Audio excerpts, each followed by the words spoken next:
I sat in the courtroom, watching the man I built a life with for 17 years finalize our divorce so he could marry a billionaire's daughter. His mother leaned toward me and whispered, "We're finally cleansing our family tree." Her words stung more than the divorce itself. 6 months earlier, Kaylin had handed me the papers with a proud smile, acting as if ending our marriage was a simple business decision. For years, his family had called me a social climber, ignoring the fact that I earned my Yale law degree on my own. Now he was racing toward Bianca Sterling, the woman they believed matched their status. I signed the papers without a tear, not because I wasn't hurting, but because I knew something none of them expected. While Kaylin celebrated at the plaza with his new fiancée, I was sitting in a quiet diner in Vermont across from a woman who carried a truth powerful enough to destroy the Vance legacy from the inside. She introduced herself as Rhonda Gallagher. I didn't know her name, but she knew mine. Her voice was steady as she pushed a small envelope toward me. "Your father-in-law wanted you to have this when the moment came," she said. Inside that envelope was a secret the Vance family had hidden for decades. As Rhonda explained the truth, everything I had endured suddenly made sense. The cold dinners, the cruel comments, the way they treated me like I never belonged. They thought I was beneath them. They thought they were untouchable. But they had no idea how close their empire was to collapsing. My name is Jessa Prescott, and the birth certificate inside that envelope would soon shift a $700 million empire into the hands of the woman they erased from their story. They believed they were cleansing their family tree. They had no idea I was about to show them the branch they tried hardest to hide. For years, those family dinners felt like walking into a place where I didn't belong. Every Sunday, we sat at the long table in the Newport estate, and I always felt invisible.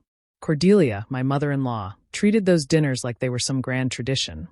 But for me, they were reminders that I was never truly accepted. One evening stands out clearly. Cordelia brought Bianca to the table for the first time.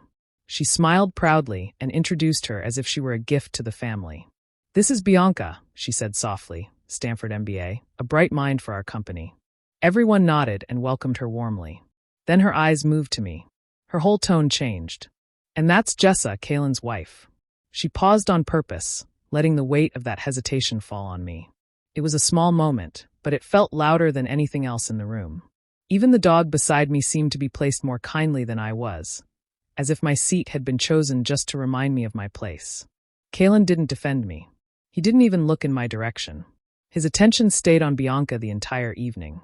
He laughed at her stories, praised her ideas, and followed every word she said. I sat quietly, watching the man I loved treat someone else like the woman he wished he had married. In that moment, I understood exactly what was happening. They weren't hiding it anymore. They were slowly pushing me out of their world, acting as if I had never been part of it. That dinner told me everything I needed to know. I was no longer seen as family. I was being erased piece by piece, right in front of my own husband. I worked for 4 long months on a huge business deal for the company. I handled every meeting, every document, every late-night call. I knew the deal would make Vance Industries stronger than ever, and I was proud of the work I had done. I thought, just for a moment, that maybe this achievement would finally make them see my value. But on the day the contract was signed, everything changed. Kaylin stood at the head of the boardroom table with a confident smile. He spoke about the deal as if he had done all the work himself. He praised his own leadership, his strategy, and his vision. The board members clapped for him. No one even glanced in my direction. Then his brother, the COO, laughed and said, "Guess Jessa is good for something after all." The room chuckled like it was a harmless joke, but it landed like a blow. They saw my hard work as something Kaylin owned, not something I earned. After the meeting, I went to Kaylin's office. I asked him why he took all the credit. He didn't hesitate. He didn't look guilty. He simply said, "A Vance wife's success belongs to her husband. That's how my mother lived, and that's how it works here." His words were cold and sure, as if this was completely normal. I walked out of his office without another word. I didn't scream or cry. I didn't try to argue. Instead, I pulled out my phone and made the call I should have made long ago, a secret call to a divorce attorney. That moment, standing alone in the hallway, I realized something important. I had given everything to a man who believed I was nothing. And that was the day I quietly began planning my way out. Kaylin called me into his study with a cold, serious look on his face. He didn't ask me to sit. He simply pushed a stack of papers across his desk and said, "Sign this." I looked down and saw the divorce papers. He spoke as if it was just another business task. "If you try to fight me," he added, "you'll lose everything. Even the kids." His voice was steady, like he had already decided my future without me. I picked up the papers and read through them quickly. My heart sank. He had already moved every asset, our home, our savings, even investments, into family trusts. Nothing was in my name anymore. He had planned this quietly and carefully, making sure I would have no power to argue. The pressure didn't stop there. My own law firm had warned me that keeping the Vance family happy was more important than protecting me. They hinted that if I upset Kaylin, I could lose my job. I realized I had nowhere to turn. Everywhere I looked, the walls were closing in. Kaylin leaned back in his chair with a proud, confident smile. "Sign by 5 p.m. tomorrow," he said. "If you don't, I'll file for full custody. I'll say you're unstable and unfit. No one will doubt me." He wasn't shouting. He wasn't angry. His calmness made the threat even worse. I felt my hands shake, but I didn't let him see the fear. I just nodded and walked out of the study, carrying the papers that were supposed to destroy my life. The cruelty wasn't in the words. It was in the way he delivered them, as if I no longer mattered. In that moment, I knew he believed he had complete control over me. He thought he had trapped me from every side. But he didn't know that I had already taken the first quiet step toward escaping him forever. The hardest moment came from someone I never expected, my own daughter, Hannah. She stood in front of me with teary eyes, confused and hurt. "Mom, why won't you just let Dad be happy?" she asked. Her voice shook, and I could see she had been crying long before she came to me. Then she added the words that cut the deepest. "Grandma Cordelia says you're being difficult, and that you never really loved us enough." It felt like the ground shifted under me. Hannah wasn't cruel. She was repeating what she had been told. Someone had filled her mind with lies, twisting her trust in me. I knew then that Kaylin and his mother had gone further than I imagined. They didn't just want me out of their world. They wanted my children to see me as the problem. They were using the two people I loved most as tools to break me. I tried to explain gently to Hannah, but she was too upset to hear anything. She pulled away when I reached for her hand. The distance hurt more than any threat, any insult, any fight. When she walked out of the room, closing the door behind her, the silence that followed felt heavier than ever. Later that night, I sat alone in the house that no longer felt like home.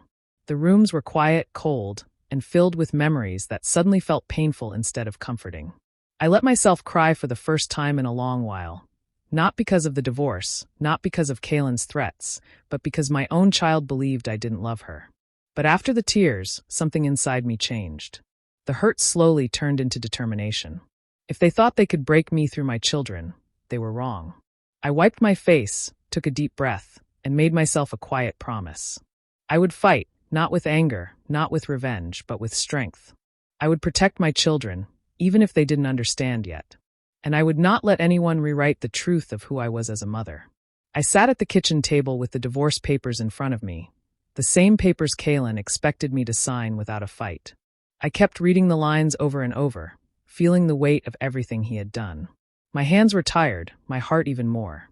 I didn't know what my next step would be. I only knew I couldn't give him the easy victory he wanted. Then my phone rang. The number was unfamiliar, a Vermont area code. For a moment, I almost ignored it, thinking it might be another call from his lawyer or someone trying to pressure me. But something made me answer. A calm, gentle voice spoke. "Mrs. Vance? My name is Rhonda Gallagher." I had never heard the name before. She continued softly. "I was your father-in-law's private nurse." Hearing William's name surprised me. He had always been kind to me, very different from the rest of the family. Before I could ask why she was calling, Rhonda added, "There is something he wanted you to know. Something he didn't want revealed until the right moment." Her tone was serious, almost protective, like she understood what I was going through. She explained that William had left a safety deposit box in Boston, and that the box was meant for me, only me. My heart started beating faster. I didn't know what could possibly be inside, or why he would trust me with something so secret. Before I could ask more, Rhonda said she had already arranged everything. "You'll receive a key shortly. Please follow his instructions. He believed you would know what to do." An hour later, a courier arrived at my door with a small sealed envelope. Inside was a single key with a tag that had my name handwritten on it.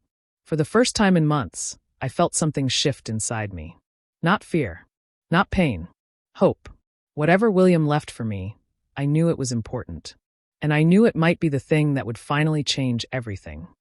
I drove to the bank in Boston with the small key in my hand, unsure of what I was about to find. The room was quiet as the banker brought out a metal box and placed it in front of me. My fingers shook slightly as I opened it. Inside were only two things: a sealed legal envelope and a thin handwritten journal with William's name on the first page. I opened the journal first. William's handwriting was careful and steady. As I read, my breath caught in my throat. He wrote about a time many years ago, when Cordelia had spent several months overseas. During that period, he had a short relationship with another woman. He admitted it wasn't planned and that it left him with deep guilt. But what he didn't expect was the result: a baby boy. He wrote about his fear of the truth getting out. Cordelia held the family's reputation above everything. News of an affair would have destroyed the life she worked so hard to build. So they made a decision that would shape their entire future. The baby would be adopted through a private arrangement and brought into their home as if Cordelia had given birth to him. They would raise him as the official heir of the Vance family. That baby was Kaylin. I had to stop reading for a moment. My mind felt full, and yet everything suddenly made sense: the coldness, the pressure, the obsession with image. They had built their whole identity on a lie. When I finally opened the sealed legal envelope, I found a formal document prepared by William. It was a supplementary will, written in clear, careful language. It stated that if Kaylin's marriage ever ended, the controlling shares of Vance Industries would no longer stay with the Vance family. Instead, they would be given to the child's biological mother, Rhonda Gallagher, the same woman who had called me. William had signed everything years earlier, long before the stress of illness weakened him. The document was lawful, complete, and designed with one purpose: to protect the truth and ensure the company didn't fall into the wrong hands. I sat there in the tiny bank room with the box open in front of me, the papers resting on my lap. My heart was pounding, but I felt an unexpected calm. William hadn't trusted his own family with the truth. He had trusted me. I closed the box slowly and held the key tightly. For the first time, I saw a path forward, one I never knew existed. I went straight to the office of the lawyer named in William's will, Sterling Thorne. The building was quiet and serious, the kind of place where important decisions were made behind closed doors. My hands held the documents tightly as I stepped inside, filled with a mix of nervousness and hope. Thorne greeted me with a calm nod, his eyes sharp as if he already knew why I was there. I handed him the sealed envelope and the journal. He opened them carefully, scanning each page with focus. Then he looked up. "These are all in order," he said. "Everything is legal, ironclad, and has been kept completely secret for 18 years. His voice carried weight. It was clear he was not exaggerating. I asked if it was really possible that a single clause could shift control of Vance Industries to someone outside the family. Thorne nodded. William knew his son's character, he explained. He knew the kind of man Kaylin would be and how far the family would go to protect its image. That's why he left these documents with precise instructions. He trusted that, when the right time came, you would do what was necessary to make it work. A shiver ran through me. The trust William had placed in me was overwhelming, but it also made the path clear. Thorne went through every detail, explaining how the clause in the will would activate once the divorce was finalized. Until that moment, no one would suspect anything. Everything had to be done quietly and perfectly. As he spoke, I understood how carefully William had thought of everything. This wasn't just a legal move. It was a safeguard against the greed and deceit that had always ruled the Vance family. He had created a way to protect the truth and give me the power to set things right. By the time I left Thorne's office, the plan was clear. I would wait for the divorce to be finalized and then act. For the first time since Kaylin betrayed me, I felt in control. The next move was mine, and I was ready to make it count. The divorce was finally over. Kaylin had what he wanted, or at least he thought he did. A week later, Vance Industries held its annual gala, the kind of event where the powerful gathered to celebrate success and wealth. The ballroom sparkled with chandeliers, polished floors, and people dressed in their finest clothes. Everywhere I looked, there were smiles, laughter, and the kind of confidence that comes from believing you are untouchable. Kaylin and Bianca were at the center of it all. They held themselves like royalty, moving through the crowd, shaking hands, laughing at jokes, and soaking in every compliment. Cordelia was beside them, radiant and proud. When she spoke, her voice carried through the room. She gave a long speech about restoring the family's pure legacy, praising Bianca as the woman who would lead the company into a bright, untarnished future. Everyone clapped, some standing, some whispering admiration, and Kaylin's chest swelled with pride. I stood at the back of the ballroom, keeping to the shadows. No one noticed me. I wasn't meant to be there. I could have walked in with anger, yelling, or trying to prove something in front of the crowd, but that wasn't my plan. I didn't need to make a scene. Their smiles, their applause, their confidence, it all looked so satisfying from their point of view. They believed they had won, that I had lost everything. As I watched them, I felt a quiet satisfaction of my own. I didn't need the applause or the recognition. I didn't need to fight in front of the crowd. The documents in my possession, the legal protections William had left, and the careful plan with my lawyer meant the real victory wasn't visible yet. The clock was already ticking, and their moment of triumph was only temporary. I observed quietly, letting them enjoy their false sense of security. Every handshake, every congratulatory word, every proud look on their faces was part of a stage they thought I would never step onto again. But the truth had been waiting. When the time came, it wouldn't matter how many people were clapping. They would see how wrong they were. For now, I stayed in the shadows, watching, waiting, and knowing that what they thought was the end was actually the beginning. Their victory was hollow, and soon it would crumble. The morning after the gala, I arrived at Vance Industries with Sterling Thorne. The boardroom doors were open, and an emergency meeting was already underway.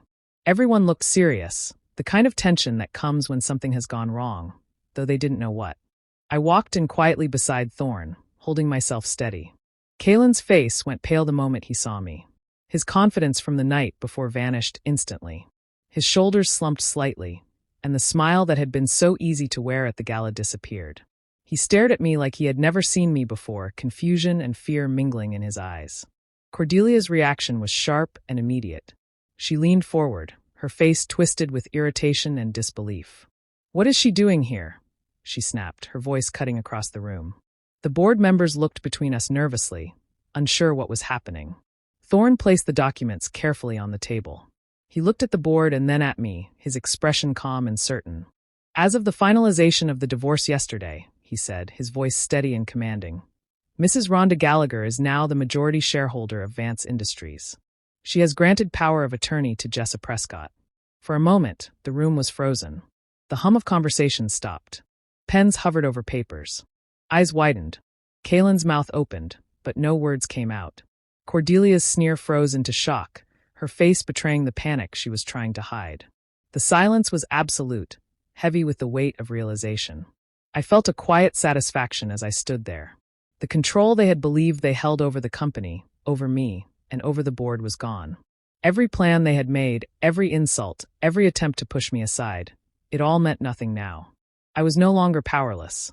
Sterling Thorne continued, explaining the details of the transfer, the legality of the documents, and the power I now held on behalf of Rhonda. Each sentence struck like a hammer, breaking the walls of confidence that Kaylin and Cordelia had built for themselves over decades. The board members murmured in disbelief, glancing at each other, realizing the magnitude of the change. Kaylin tried to speak again, but his voice was small, uncertain.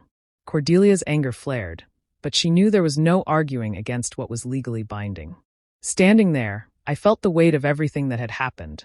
Years of betrayal, humiliation, and manipulation. But it was replaced with clarity and control. The reckoning had come, and it was complete. The empire they had thought was untouchable was no longer theirs, and the truth, finally, had been restored. I looked around the boardroom at the shocked faces of the directors and executives. Every eye was fixed on me, some wide with disbelief, others narrowing in suspicion. The air was thick and tense, filled with the kind of fear that comes when people realize that everything they believe to be stable is about to collapse. For years, Kaylin and Cordelia had held control over Vance Industries, acting as if their word was law and their family name untouchable. Now that illusion was gone. I took a deep breath, keeping my voice calm and steady. "My first act as representative," I said, letting the words hang in the room for effect, "is to remove Kaylin Vance and Cordelia Vance from the board and all executive positions for gross misconduct and misrepresentation of family lineage." The room erupted. Papers shuffled, chairs creaked, and people whispered loudly, some in disbelief, some in panic. Kaylin tried to speak, to argue, but every time he opened his mouth, Sterling Thorne's calm presence reminded everyone that this wasn't a discussion. It was legally binding. The control they thought they had was gone, replaced by the law and the will of William, enforced through Rhonda's power and my position as her representative. I watched as color drained from Kalen's face. His proud posture crumpled into disbelief and fear. Cordelia's sneer twisted into something unrecognizable. Anger, panic, and shame all rolled into one. The board members shifted uncomfortably, realizing that the empire they had followed faithfully for decades no longer belonged to the people they had trusted. Every decision Kalen had made, every plan he had executed to humiliate or control me, was meaningless now. This was more than just a legal victory. It was a personal triumph. The man who had betrayed me, who had taken my marriage, my reputation, and my dignity for granted, was now powerless. Kalen was no longer a Vance by blood, and the empire he had thought secure was completely out of his hands. For the first time in years, I felt the weight of control in my own hands, not for revenge, but for justice and truth. The chaos in the room was exactly what I had imagined in my dreams. Whispers turned to murmurs of shock. Some board members stared at each other, trying to process the reality. Others quickly turned their attention to me, understanding that the direction of the company had changed overnight. I felt a quiet sense of satisfaction as I stood there, fully aware of what this moment represented. Years of betrayal, manipulation, and humiliation had led to this point. Kalen and Cordelia could no longer control the company, the family name, or the narrative they had spent decades constructing. For the first time, the truth was visible to everyone, and the power I had been denied for so long was finally in my hands. This was not just a victory for me. It was a complete turning of the tables. The empire, the influence, and the respect that Kalen and Cordelia had assumed were theirs forever had shifted, and there was nothing they could do to take it back. I had reclaimed what was right, and justice had finally been served. After everything had settled, I made a decision that surprised many, including myself. I didn't keep control of Vance Industries. The company had been a battlefield full of lies, greed, and betrayal. Holding on to it would have meant constantly facing Kalen, Cordelia, and the shadow of all the pain they caused me. Instead, Rhonda and I decided to liquidate our shares. We turned the wealth into something meaningful, a foundation dedicated to helping women rebuild their lives after divorce. I wanted it to be a place where women could find support, strength, and hope, a way to transform hurt into power. The process took time, but I felt lighter with every step. I wasn't chasing revenge anymore. I was creating something lasting. Every plan, every carefully thought-out move had led to this, a chance to do something truly good, not just for myself, but for others who had faced betrayal and injustice. It felt like I was finally free from the chains that Kalen and his family had tried to place on me. When my children, Hannah and Liam, learned the truth about everything, how their father and grandmother had manipulated them, lied to them, and tried to turn them against me, they were shocked. They came back to me, looking for answers, apologies, and guidance. I held them close, and for the first time in years, our family felt whole again. We talked, we cried, and we slowly rebuilt the trust that had been broken. Kalen and Cordelia were left with nothing but their names and their shame. The empire, the reputation, and the influence they had clung to so tightly were gone. The billionaire's daughter, Bianca, called off her engagement to Kalen once the truth came out. His world had crumbled, and there was no one left to prop it up for him. I had lost a husband, yes, but I had gained so much more. I had my dignity, my freedom, and a chance to redefine my life on my own terms. I had discovered my strength, my voice, and my ability to create something positive out of everything that had tried to destroy me. In the end, the greatest victory wasn't the downfall of Kalen and Cordelia. It wasn't even the money or power that came from the shares.